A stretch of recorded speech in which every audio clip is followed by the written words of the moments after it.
3 minutes after Karen sued me for violating HOA rules on land that wasn't even part of her HOA, I stood before the judge, holding the one document that would not only end her case, but dissolve the entire association. She ruled like a queen. Cyrus Whitlock had spent most of his adult life surrounded by paperwork and silence. As a former IRS forensic auditor, he was methodical, reserved, and allergic to nonsense. When he retired early at 55, he didn't dream of yachts or golf courses. He dreamed of peace. So he bought a small 2-acre property nestled against the woods in rural Virginia, just far enough from town to feel disconnected, but still close enough for weekly groceries and his monthly chess games at the Veterans Hall. The land had a small farmhouse, a detached garage, and the kind of quiet that sank deep into your bones. Best of all, it wasn't governed by any HOA. Cyrus made sure of that.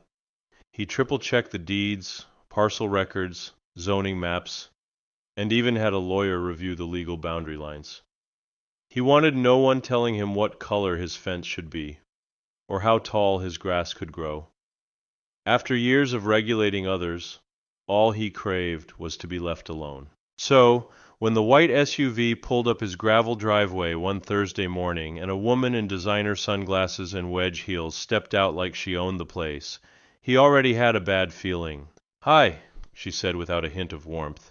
"I'm Madeline Kruger, president of the Sunridge Valley Homeowners Association." Cyrus stared at her. "Sunridge Valley is half a mile from here." She smiled. In that way people smile when they're not really smiling.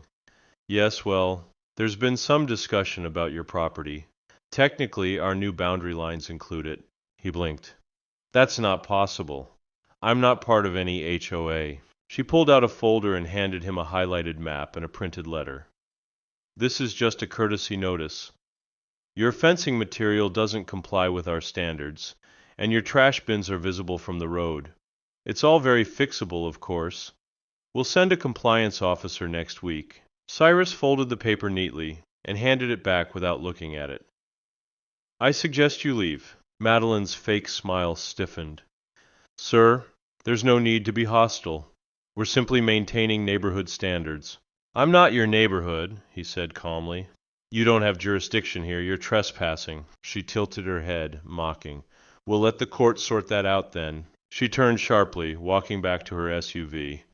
Cyrus watched her drive off in a cloud of dust, wondering what the hell just happened. It didn't take long for the answer to arrive. Exactly 6 days later, he received a thick envelope via certified mail. It was a lawsuit. Karen, as he had now started calling her, was suing him for non-compliance with HOA covenants, demanding fines, fees, and forced submission to their rules. The suit claimed his property was erroneously left out during the HOA's formation, and that he was legally obligated to abide by Sunridge Valley policies. Cyrus sat at his kitchen table, the lawsuit spread out before him, a steaming mug of black coffee in his hands. He was not an angry man by nature, but at that moment something stirred in him. Not fear, not even annoyance. It was strategy. He got up, opened the locked drawer in his desk, and pulled out a folder of every document he'd collected about his land. He smiled. Not a warm smile, but the cold, confident smile of a man who had dismantled Fortune 500 companies over improperly filed deductions. Madeline Kruger had no idea who she was messing with, and he was going to enjoy showing her. The courtroom was smaller than Cyrus expected. No dramatic marble columns or gallery seating, just a modest wood-paneled space in the Warren County Municipal Courthouse. He sat quietly at the defendant's table, dressed in a pressed gray shirt and dark slacks, his posture perfectly composed. Across the room sat Madeline Kruger, flanked by 2 HOA board members and their attorney, a young man in an expensive suit who looked like he had memorized courtroom dramas more than legal codes.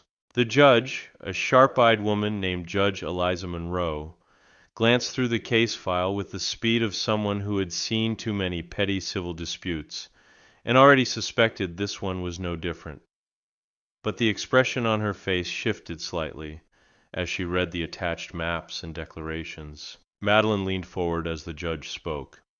Mrs. Kruger, you're claiming that the defendant, Mr. Whitlock, is subject to HOA governance despite his deed explicitly stating otherwise? Yes, Your Honor, Madeline said, smoothing the lapel of her cream blazer. There was an oversight in the original boundary filings. His property has always been considered part of our community in practice. It only makes sense he complies like everyone else. The judge arched an eyebrow. But you're asking this court to enforce fines and retroactive compliance on a homeowner whose deed predates your HOA by 6 years. Do you have documentation proving any annexation of his parcel into your jurisdiction? The attorney jumped in. We have updated boundary maps that reflect the corrected association territory, Your Honor.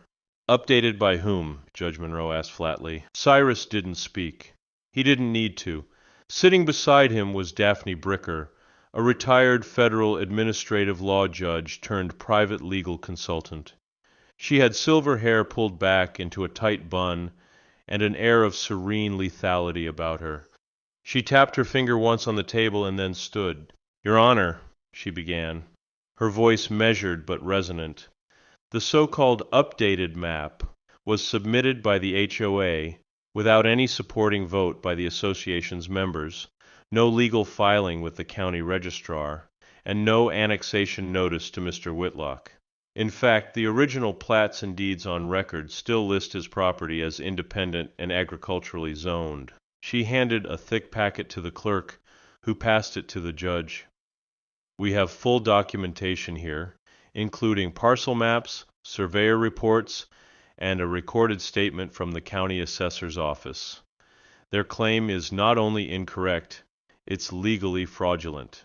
Madeline shifted uncomfortably in her seat. The attorney's jaw tightened. Judge Monroe flipped through the packet, silent for a long moment. Then she leaned back in her chair. Well, this certainly complicates things. Madeline suddenly blurted out, He put up a tin shed without approval. It's visible from our trails. The judge didn't even blink. Mrs. Kruger, this court is not a forum for personal taste. If Mr. Whitlock's structure is within county code, your opinion of its aesthetics is irrelevant. Cyrus finally spoke, his voice calm and quiet. Your Honor, I have never sought to disrupt anyone. I moved there for peace. But I will not be coerced into a contract I never signed and never agreed to, especially by people who falsify documents to exert power they were never given. The room fell into a moment of uncomfortable silence. Judge Monroe folded her hands. I'm going to need time to review all these documents. In the meantime, I'm issuing a temporary injunction barring the HOA from enforcing any action on Mr. Whitlock's property. I'll schedule a follow-up hearing once this mess is sorted. Madeline looked stunned. Her attorney opened his mouth, but thought better of it. Outside the courtroom, Daphne and Cyrus walked down the courthouse steps into the early afternoon sun. You handled yourself well, she said. I didn't do much, he replied. You didn't have to, Daphne smiled. Let them flail. People who lie always overextend. And now that they've opened this door... She glanced at the courthouse behind them. I say we walk through it with a wrecking ball. Cyrus gave her a curious look. You're not talking about just winning the case. No, Daphne said, her eyes gleaming. I'm talking about pulling the rug out from under their entire HOA. And for that, we'll need more than a good argument. We'll need records, signatures, money trails, and a few very fed-up neighbors. Cyrus gave a single slow nod. I have all the time in the world, he said, and a long memory. It began with a drone. At first, Cyrus thought it was a neighbor's toy. A black quadcopter buzzing lazily above his backyard as he stacked firewood near the old oak tree. But when it hovered in place for several minutes, angled directly toward his house, and then returned the next morning, and the morning after that, he knew it was no coincidence. He stood still under the open sky, letting it film him, refusing to give them the satisfaction of fear. He walked back inside, poured himself a cup of coffee, and began documenting every appearance. Time, weather, path, altitude. If they were going to play surveillance games, he would play them like a man who spent 30 years auditing billion-dollar fraud. The harassment escalated quickly. An anonymous fire safety report was filed with the county fire marshal, claiming that Cyrus was illegally storing flammable chemicals and posed a public risk. One morning, a truck with flashing lights and two uniformed men rolled down his gravel road unannounced. They inspected his property, asked questions, checked permits. When they found nothing, they apologized and left.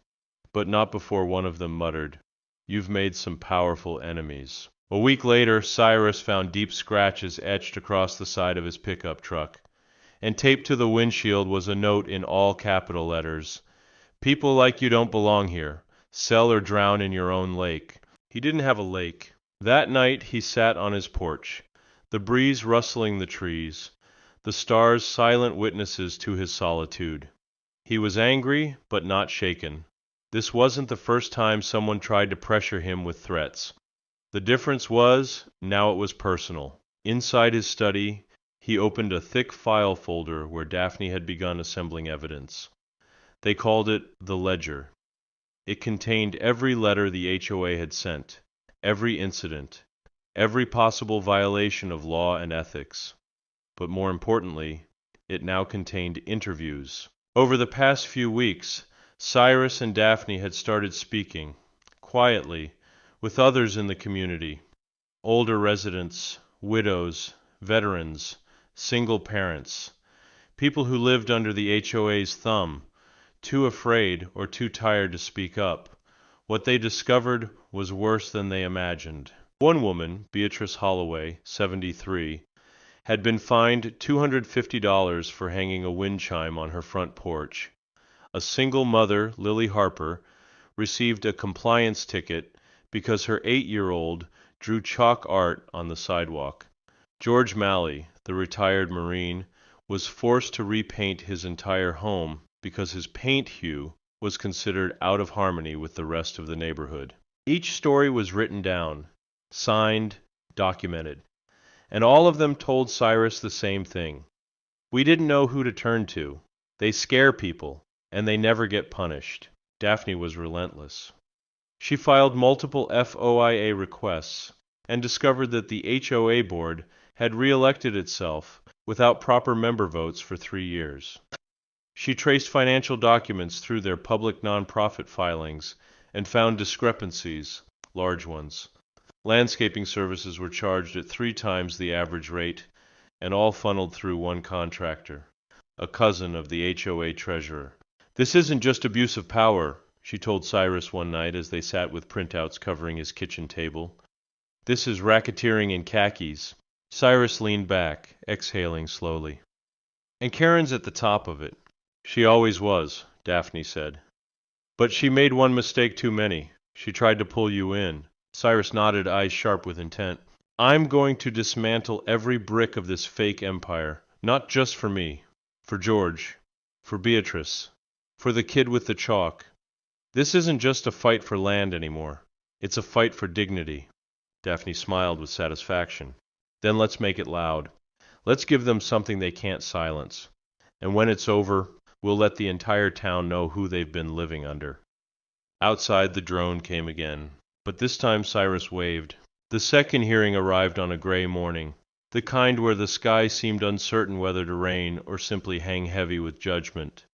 Cyrus sat again at the defense table beside Daphne, but this time he wasn't just the target of a lawsuit. He was carrying a file thick enough to topple an empire. Karen entered the courtroom dressed like a woman stepping onto a fashion runway, her cream-colored pantsuit immaculate, her platinum hair pinned perfectly, lips tight with superiority. Behind her sat 3 other board members, 2 of whom Daphne had already uncovered as relatives and business partners. Their lawyer, now visibly less confident than at the first hearing, adjusted his tie more often than he blinked. Judge Monroe entered briskly, gave a nod, and sat down with a sigh that suggested she expected this to be another HOA tantrum. But the moment Daphne stood and addressed the court, the tone shifted dramatically. "Your Honor," she began, holding a single sheet in her hand, "before we even touch the boundary dispute again, We would like to enter into evidence a series of documents revealing a pattern of fraudulent behavior by the plaintiff and her organization, Sunridge Valley HOA. She handed over the evidence packet, now tabbed, cross-referenced, and color-coded. This includes falsified voting records, self-approving budgets, misappropriation of funds exceeding $300,000 over 4 years, unlicensed surveillance of non-member property, and IRS inconsistencies in their nonprofit status. The judge leaned forward. "You're accusing them of criminal conduct?" "No, Your Honor," Daphne replied without blinking. "I'm documenting it." A hush settled over the room.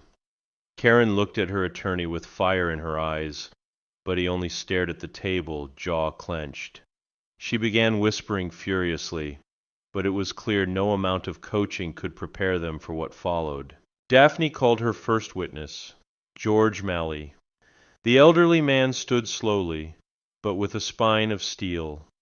His cane tapped against the wooden floor as he walked to the stand. His voice was quiet but unwavering. "They fined me because I didn't hire their brother-in-law's company to cut my lawn," he said.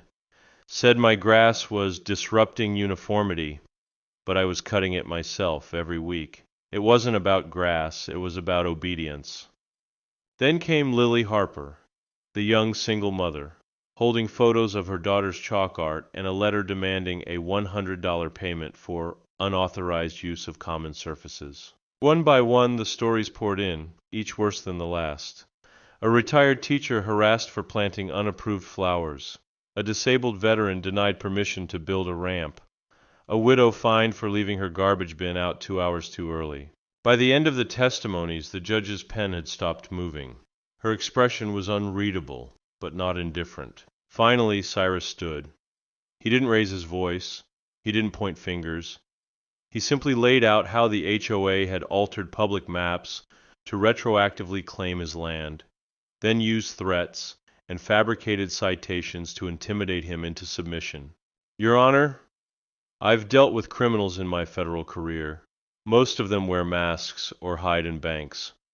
But these people," he said, turning toward the HOA board, "they wore neighborhood smiles and called it community." The room was dead silent. When the judge spoke, her voice was quiet and slow. "I will take all evidence under consideration. This court is suspending all HOA actions against Mr. Whitlock indefinitely. Furthermore, I am referring this case to the State Attorney General's office for formal investigation into the operations of the Sunridge Valley HOA. The next hearing will address the possibility of dissolving the organization entirely, pending further review." Karen gasped. The board members froze. Their lawyer dropped his pen. Cyrus turned and looked at Daphne, who gave a tiny nod. The first wall had cracked. Outside the courthouse, reporters had begun gathering. Word had gotten out. Daphne leaned over and whispered, "By the time this is over, Karen's HOA won't be worth the paper it was illegally printed on." Cyrus exhaled for the first time in days. Let the walls collapse. The fallout was immediate and brutal. Within 48 hours of the hearing, the State Attorney General's office had launched a formal inquiry into Sunridge Valley HOA. Subpoenas were issued. Bank accounts were frozen. Daphne received confirmation that their FOIA requests triggered an internal audit from the IRS. It was no longer just a civil dispute. It was a full-blown investigation. And Karen Kruger's face, once smug with power, now showed cracks of panic behind oversized sunglasses. Cyrus stayed quiet through it all. He didn't gloat, didn't seek interviews, and didn't post a word online. He focused on tending his garden, fixing the shed roof, and gathering signatures. Because there was one more step in Daphne's strategy: push for community action. A week later, Daphne organized a town hall at the local community center. Word spread fast. Over 60 residents showed up, including many who had never dared to speak publicly before.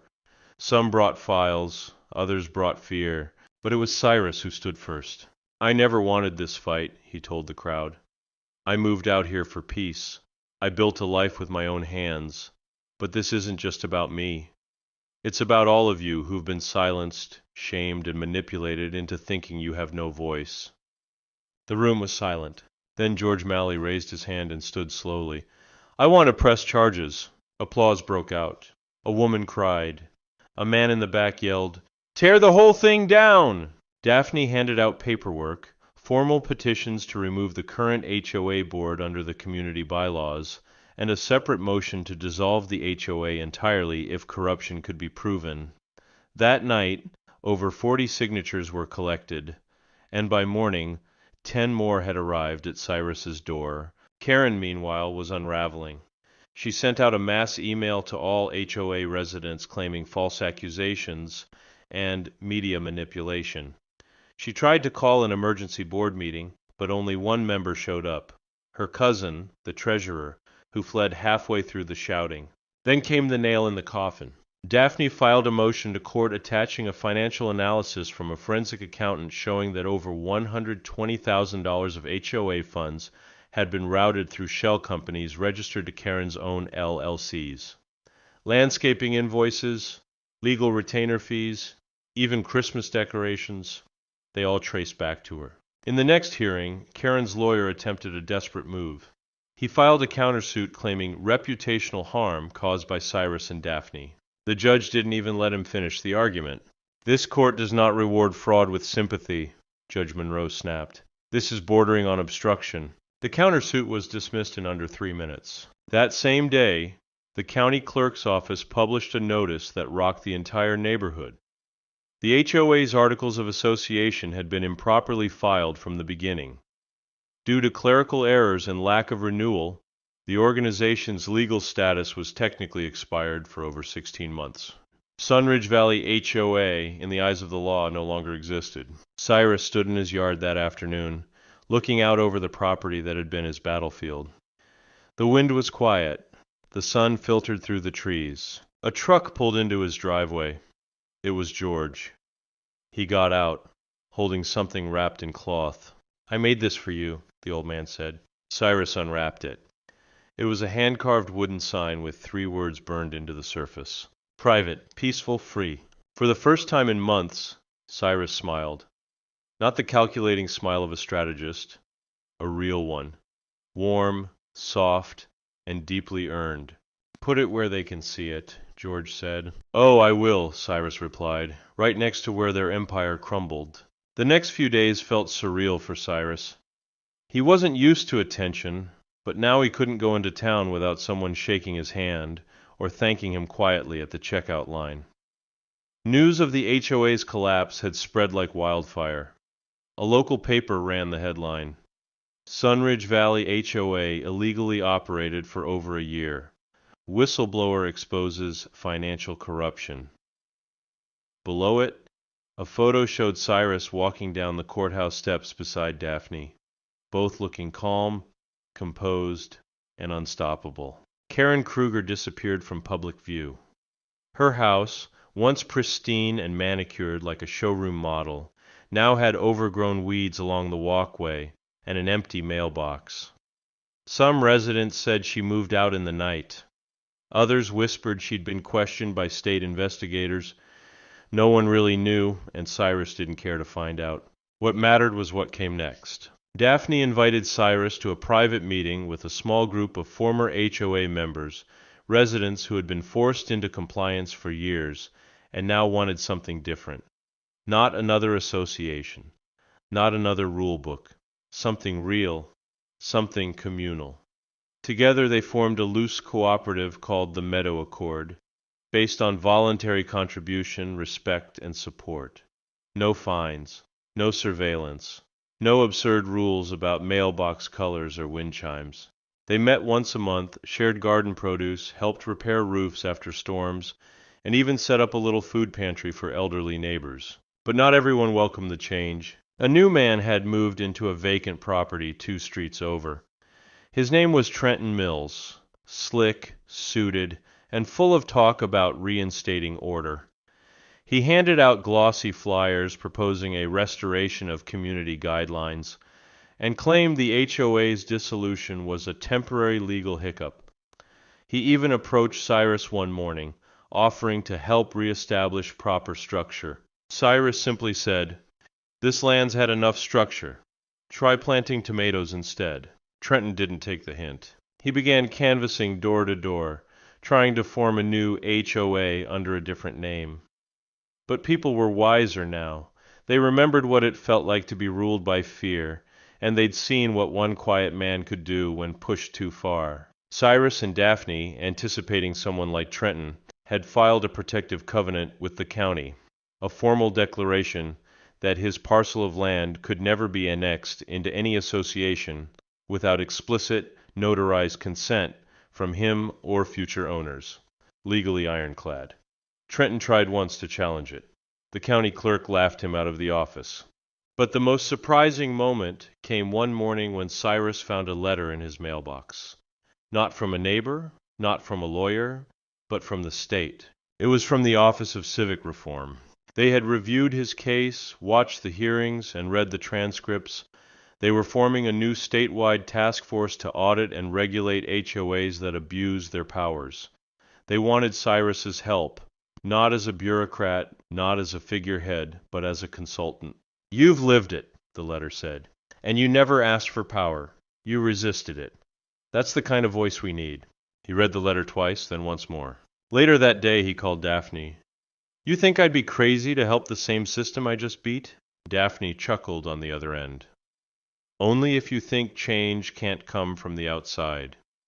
But maybe it's time someone who actually understands the damage these things cause steps inside the room." Cyrus looked out the window where the breeze moved gently through the trees, untouched by rules, untouched by men. "I'll think about it," he said. But deep down he already knew. It wasn't about revenge anymore. It was about making sure no one else would have to fight the way he did.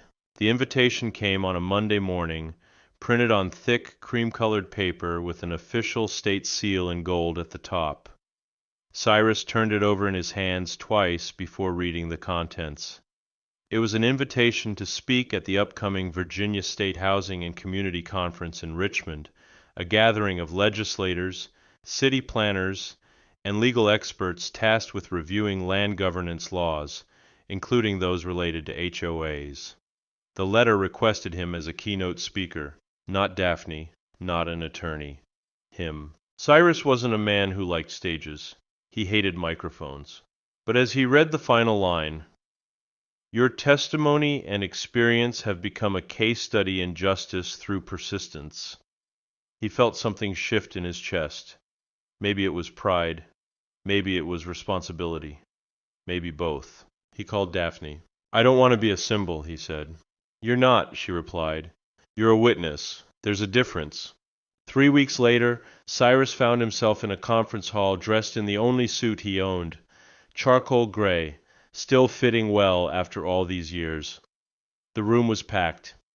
He scanned the crowd from behind the podium. Most were professionals, bureaucrats, but some wore plain flannel shirts and jeans, just like him, likely homeowners, or people who had their own stories to tell. He cleared his throat and began. "I'm not a lawyer. I'm not a politician. I'm not even much of a public speaker. I'm a man who bought land because I believed in something simple, that if you live honestly, quietly, and within the law, people should leave you alone." The room was silent. But that wasn't enough. Not for some. Not for people who confuse control with community. I was sued for not obeying rules I never agreed to. Harassed. Threatened. Surveillance drones hovered over my roof. I was called dangerous because I refused to kneel to a neighborhood queen who thought she owned everything she could see. Gasps and murmurs rippled through the room. But Cyrus didn't flinch. I fought back, not with rage, not with fists, with records, with truth. With a woman named Daphne, who showed me that the law is only as strong as those willing to defend it. And we didn't just win. We ended something rotten before it infected the rest of the land. He paused and let the words settle. And now I'm asking you not to pass another pamphlet or create another best practices manual. I'm asking you to remember the people who get silenced because they don't speak legalese. The veterans fined for flower pots. The mothers punished for sidewalk chalk. The retired janitor who couldn't repaint his door fast enough to avoid a $200 ticket. That's who I'm here for. Applause broke out, hesitant at first, then thunderous. Afterward, Several people approached him: state senators, journalists, even a man from the Department of Justice who requested a private meeting. Daphne was there too, beaming like a proud older sister. "You were a hammer today," she said. "You just cracked open a vault." Later that evening, Cyrus returned home to find something on his front porch. A box. Inside it, a hand-bound leather book titled Letters from the People. It was filled with handwritten notes from across the state. Survivors of HOA abuse. People who had watched his story unfold. One woman had written, "I thought I was crazy for wanting my wind chimes. Thank you for reminding me I wasn't." He sat on the porch until nightfall, flipping through page after page. Each note chipped away at something inside him, something he didn't know he'd been carrying. The loneliness of the fight. The weight of always being the one who stands up first. He was no longer alone. For the first time since this began, Cyrus Whitlock allowed himself a deep breath, not one laced with preparation or tension, but one full of peace. And when the wind passed through the trees and brushed his face, it felt like freedom. The morning was bright and cool when Cyrus stepped out onto his porch, coffee in hand, the wooden sign George had carved still hanging proudly on the front post. Private. Peaceful. Free. Birds flitted between trees, and the sound of a distant chainsaw hinted at someone finally working on the old miller's shed across the field. For the first time in what felt like years, the land felt untouched by tension, untouched by fear. He walked the perimeter of his property slowly, boots crunching against the grass, pausing now and then to inspect the fencing or check the growth around his tomato rows. It wasn't just routine anymore. It was gratitude. Every corner of the land had once felt like a front line. Now it was home again. Later that day, he drove into town to meet Daphne. They sat at their usual corner booth at Main Street Diner, two unsentimental people, bonded by everything they'd built and destroyed together. She wore her usual tweed blazer and brought with her a thick envelope. "This just came in," she said, sliding it across the table. "From the Department of State Affairs. It's official." Cyrus opened it.